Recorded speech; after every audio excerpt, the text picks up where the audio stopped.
সচিবালয় ও যমুনা জুড়ে ছাত্রদের আন্দোলন, পুলিশের উপর হামলা চালায় শিক্ষার্থীরা। এর কারণ খুঁজে এখনো জানা যায়নি।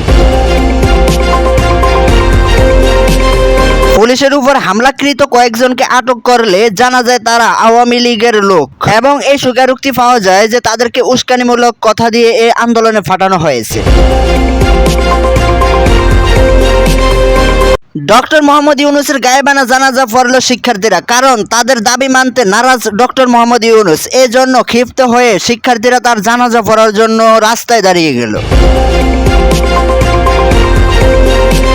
হাসনাত আব্দুল্লাহ জানান, শিক্ষার্থীদের এই আন্দোলনের এবং দাবির কোনো ভিত্তি নেই, ভিত্তিহীন। তাই কেন মানবে সরকার তাদের এই দাবি? তিনি আরো জানান, মন গড়া কয়েকটি দাবি নিয়ে রাস্তায় নামলে সেটাকে আন্দোলনে মানা যায় না।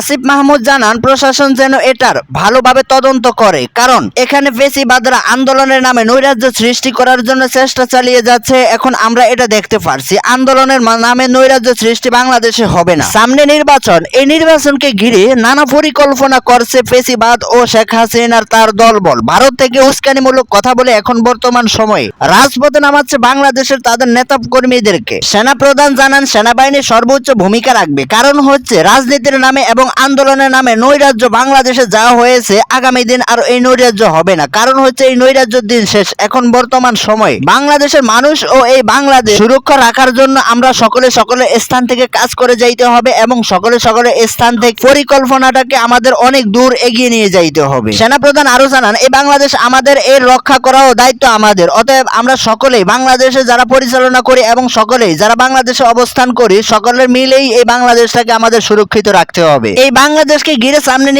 নির্বাচনকে ঘিরে হচ্ছে আমাদের অধিকার আদায় করতে হবে। আমাদের অধিকার আমরা ফিরিয়ে আনার জন্য যা ইচ্ছা আমরা যতটুকু চেষ্টা ততটুকু চালিয়ে যাব।